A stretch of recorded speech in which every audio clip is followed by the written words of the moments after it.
My husband said it the way people say things they've been rehearsing in their head for a while. Not loud, not cruel exactly. Just matter of fact. My brother thinks you've kind of plateaued, like, career-wise. And honestly, I think he might have a point. It was a Tuesday night. I was washing the dishes from dinner I'd cooked. He was leaning against the counter with his arms crossed, not helping. Plateaued, I said. You've been doing the same thing for 3 years. Remote work, same clients, no title, no trajectory. And I've been thinking. He paused. I wonder sometimes if I settled, if we both settled. For something comfortable instead of something real. I turned off the faucet, set down the sponge, dried my hands on the dish towel hanging from the oven handle, the one with the little lemons on it, that I'd bought at a farmer's market in Portland the summer we got married. Is this a conversation, I asked, or a conclusion? He didn't answer right away, which was its own answer. His name is Nate. We'd been married 4 years, together for 6. I was 31. We lived in a 2-bedroom apartment in Denver that I'd moved into when we got engaged, subletting my old place, giving up the lease I'd held since I was 25. He'd been there 2 years already.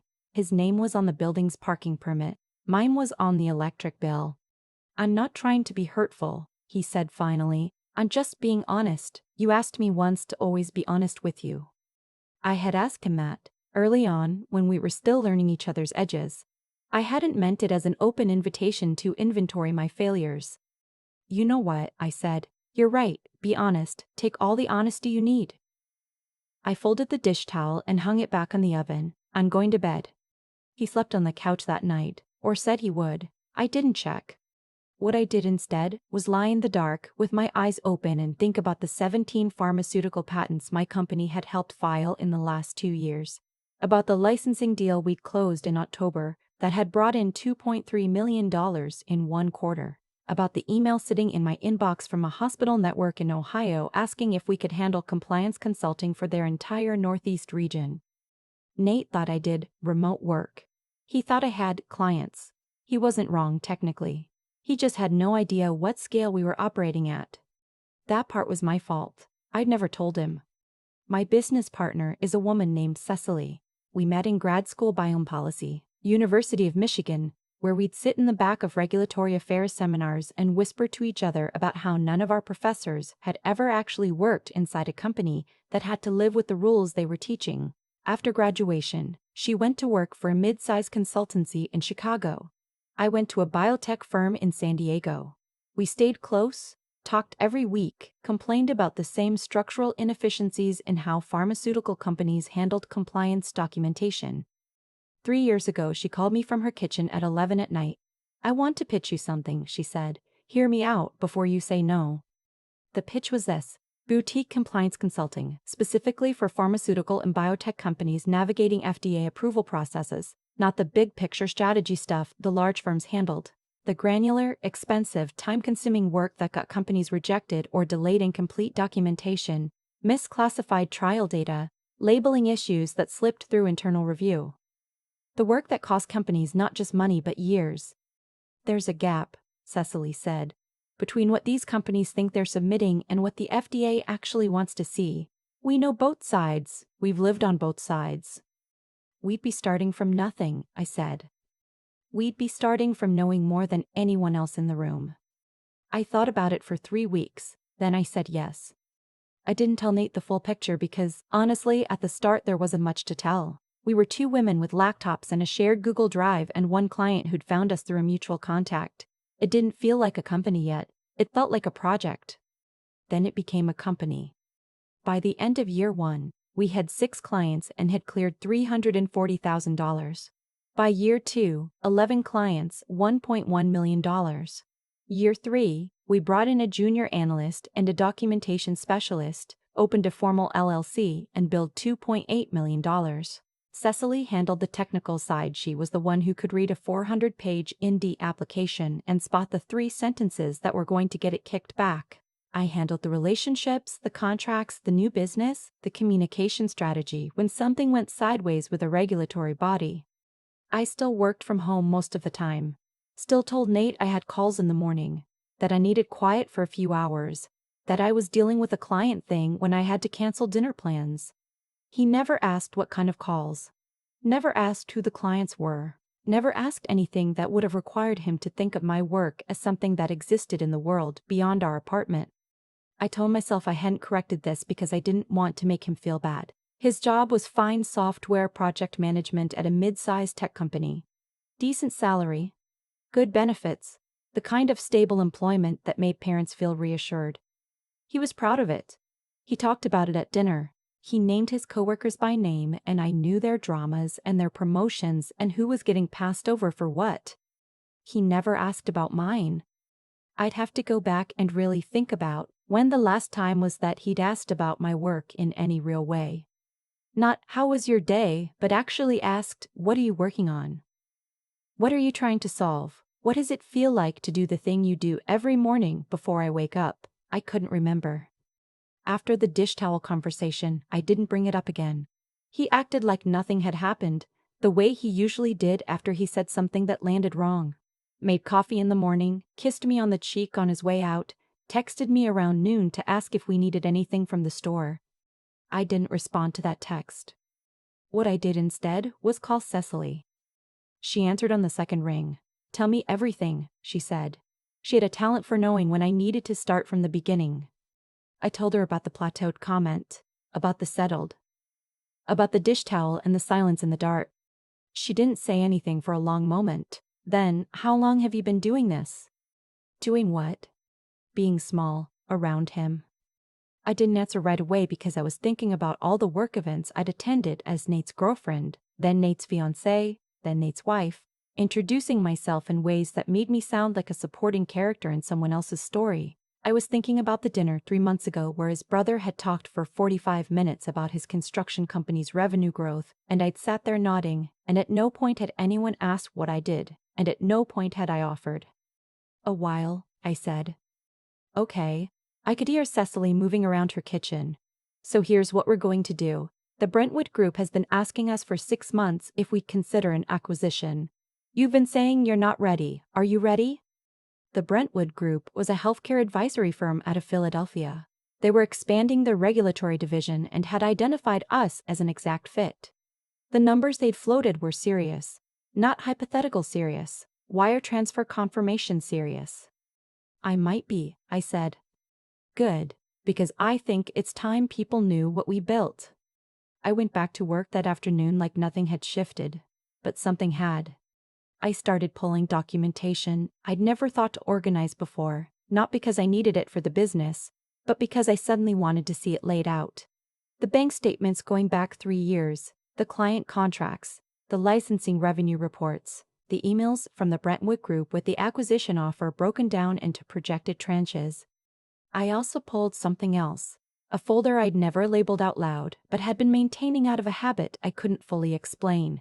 Records of money that had moved through our household over the last 4 years in ways that only made sense if you knew where the money was coming from. The apartment was mine.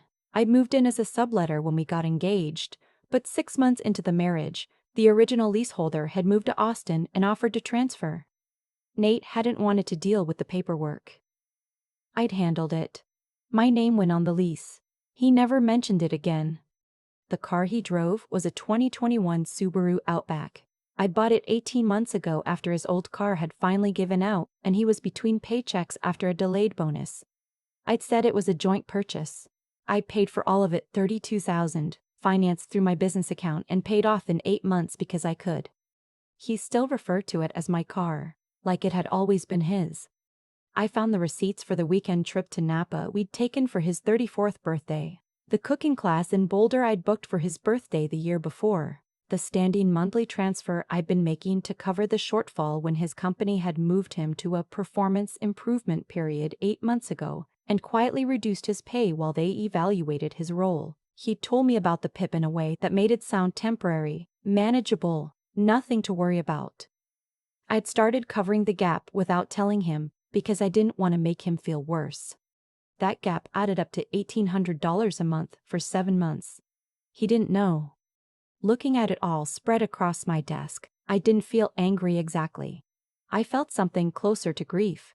Not for the marriage, or not only, but for the version of myself who had believed that this was what love looked like, making the problem smaller, taking up less room, funding a fiction so thoroughly that the other person started to believe it. Cecily called me a week later. Brentwood wants to meet. They want to finalize terms before Q2. Are we doing this? Yes, I said. Good, and Cora. She caught herself. Sorry, I still do that. It's fine.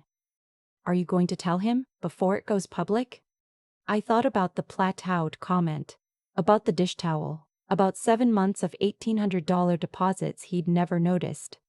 I'm going to tell him, I said, but not the way he's expecting. His birthday was in 3 weeks. He'd already mentioned he wanted to have people over: his brother, his college roommate, a few people from work. We'd talked about making a reservation somewhere nice. He'd been pushing for a steakhouse downtown that had a 6-week wait list. I made the reservation. I just added some modifications. The week before the dinner, I met with a woman named Patricia Osei-Mensah. She was a family law attorney in Cherry Creek, the kind who had a waiting list and a reputation that preceded her by about 2 rooms. A colleague from Cecily's professional network had recommended her with exactly 4 words: she doesn't miss anything. I brought a folder. She spread the documents across her desk methodically, the way I imagined surgeons handled instruments, no wasted motion. You've been the primary earner, she said. It wasn't a question. For most of the marriage, yes, more significantly in the last 2 years. Does he know the extent of it? He's about to. She looked up at me. There was a pause that felt like a small evaluation. Colorado is an equitable distribution state, she said, not community property. That's meaningful here. She walked me through the difference in Colorado. Marital assets are divided fairly but not necessarily equally, and what's fair depends on contribution, duration, earning capacity, and a range of other factors. The apartment lease, the car financing, the monthly transfers, all of it had relevance. She advised me on what to document, what to keep separate, what to flag. At the end of the meeting, she said, "You've been supporting 2 people, while one of them thought he was supporting himself. That's worth something in court, and it's worth something to you." I nodded. Do you want to file immediately or after the acquisition closes? After, I said. 2 days before his birthday, the Brentwood deal closed. The number hit my account on a Thursday morning. I stared at my banking app for a long time. Cecily texted before I'd even set the phone down. "It's real, check your email." I already cried. "You're not allowed to cry until I get there."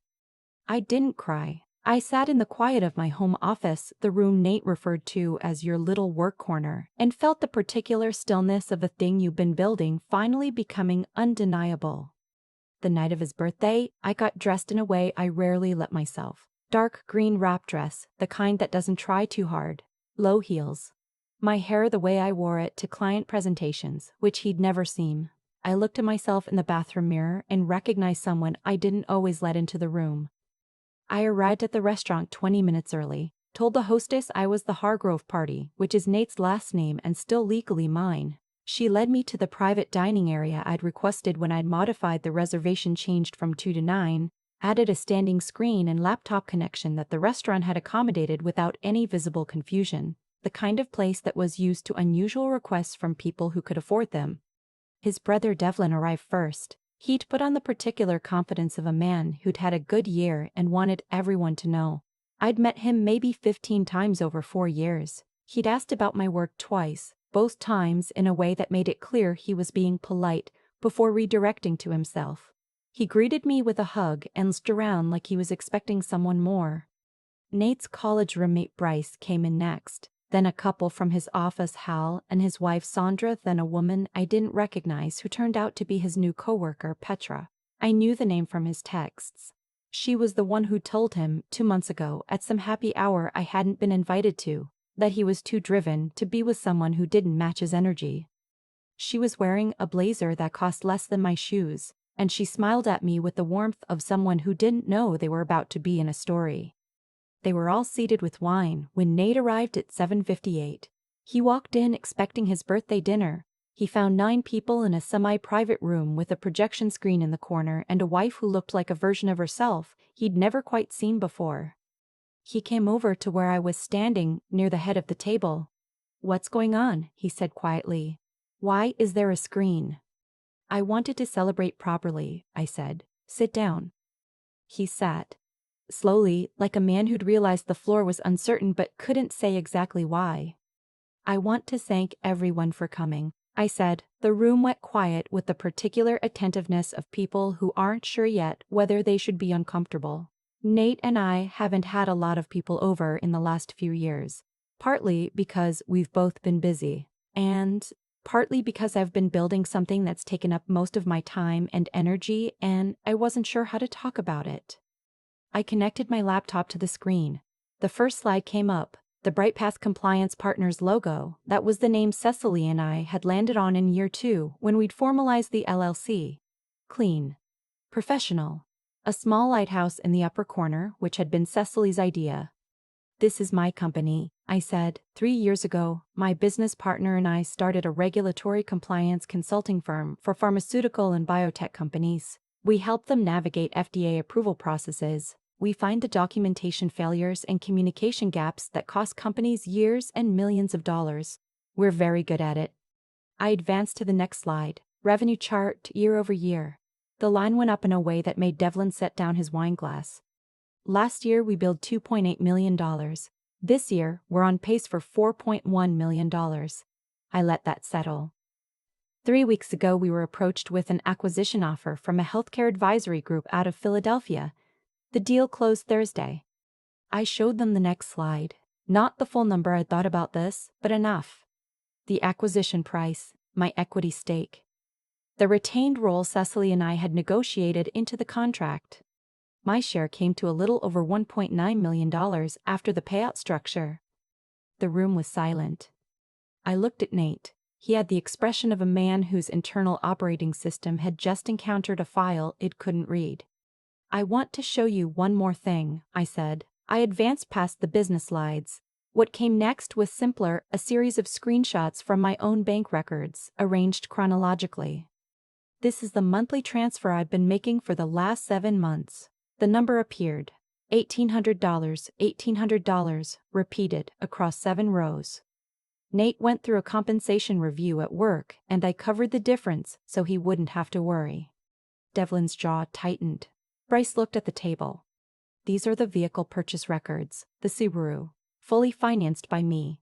The title in his name because it had seemed like the kind of gesture you made for a marriage. And this is the lease transfer document for our apartment, which went into my name 18 months into our marriage when our previous leaseholder relocated. I've been the leaseholder since." I closed the laptop. The screen went blank. "Nate told me recently that he wondered if we'd both settled," I said. "That I plateaued, that maybe he deserved someone with more ambition, more drive, more trajectory." I paused. Not for drama. I just needed to find the right words. I don't think that was a fair assessment. But I understand now why he reached it.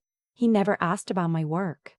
Not once. In 4 years, in any real way. I never insisted he should. I told myself it was because I didn't want to compete, didn't want to make him feel compared. But the truth is, I'd learned to make myself smaller than I was, and I kept doing it long past the point where it made any sense. I looked at Petra. She had the careful stillness of someone who knew they contributed to something and was hoping no one would say it out loud. "I'm told I don't match your energy," I said. "Not cruel, just factual. I hope that's useful information for you both going forward." I picked up my wine glass. I paid for this dinner, the tasting menu, the wine pairings, all 9 seats. Consider it a birthday gift.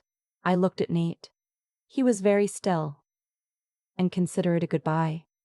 I drank. The Malbec was excellent. I'd chosen it specifically. I set the glass down, gathered my bag from the back of my chair, and walked out of the restaurant without looking back. Through the glass as I passed, I saw Devlin lean forward with his hands on the table, the posture of a man starting a very uncomfortable conversation. I didn't stay to hear it. The drive home was quiet. Denver at night has a specific light, the way the mountains disappear into dark at the edge of the city, the way the skyline doesn't try to be New York but has its own low confident glow. I'd loved this city since I'd moved here for the job that eventually led me to Cecily and the idea and the company. I hadn't thought about that in a while. How many of the good things in my life were things I built for myself and then forgotten to take credit for?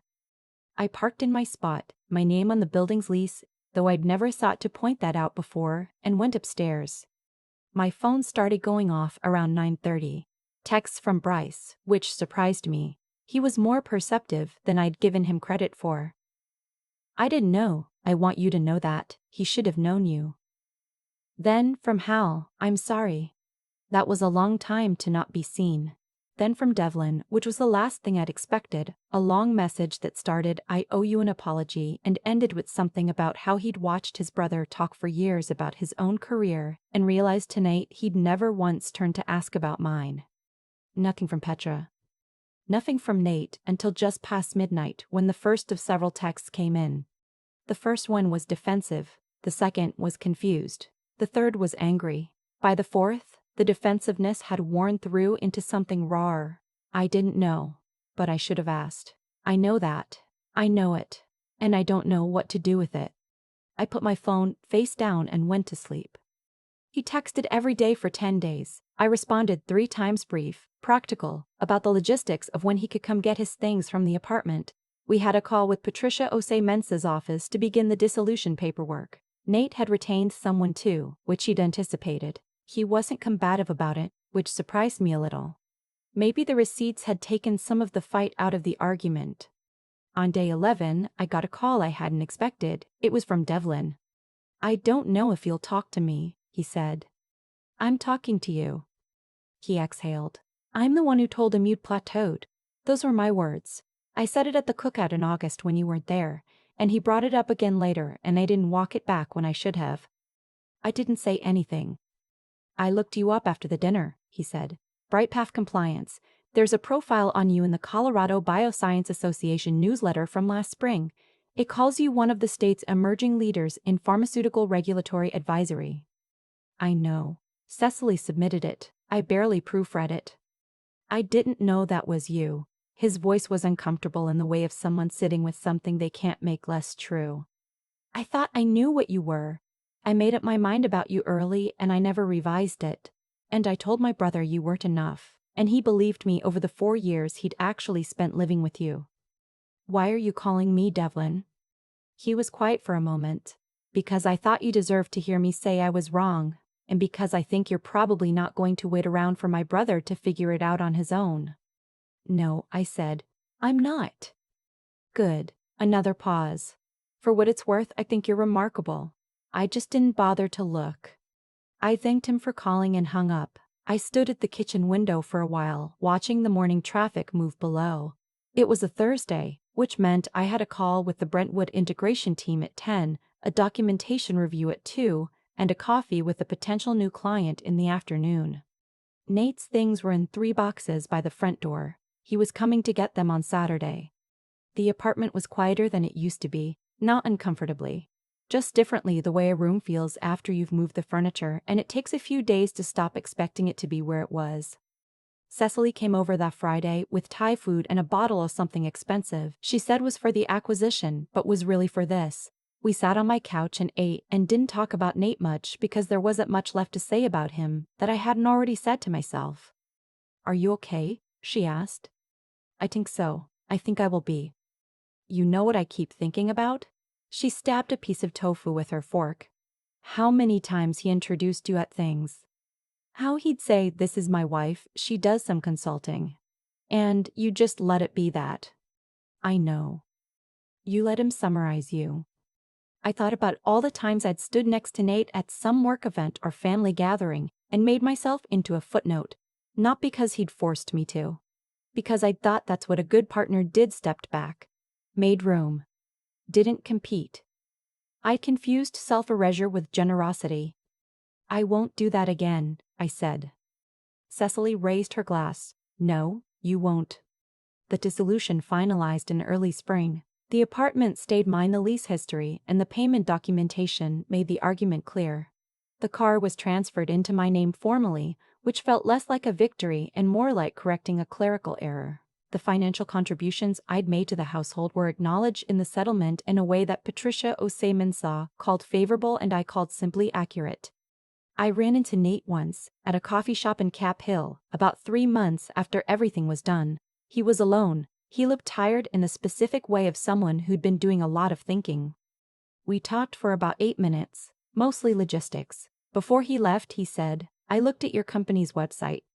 "Okay. You've been building something real this whole time?" "Yes."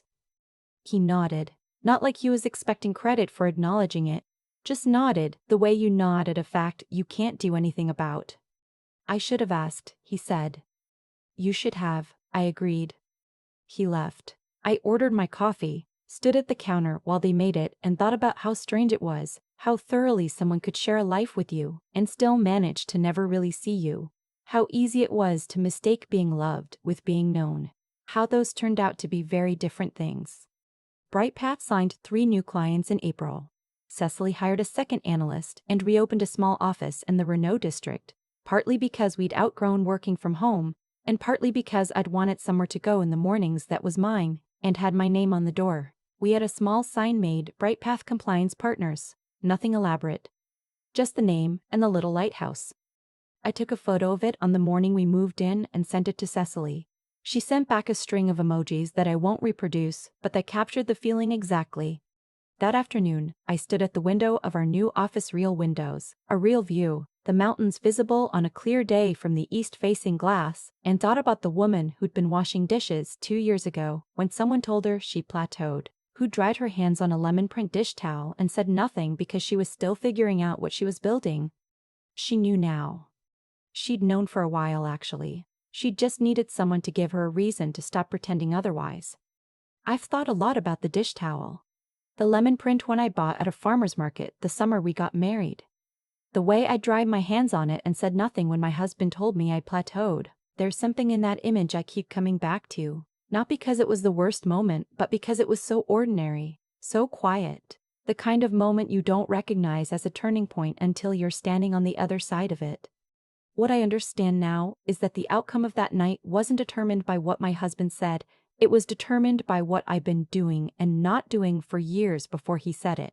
I had built something real. I had documentation, bank records, a business partner who believed in me, a deal that had just closed. I had integrity in the most literal sense. The work was solid, the numbers were honest, the foundation held.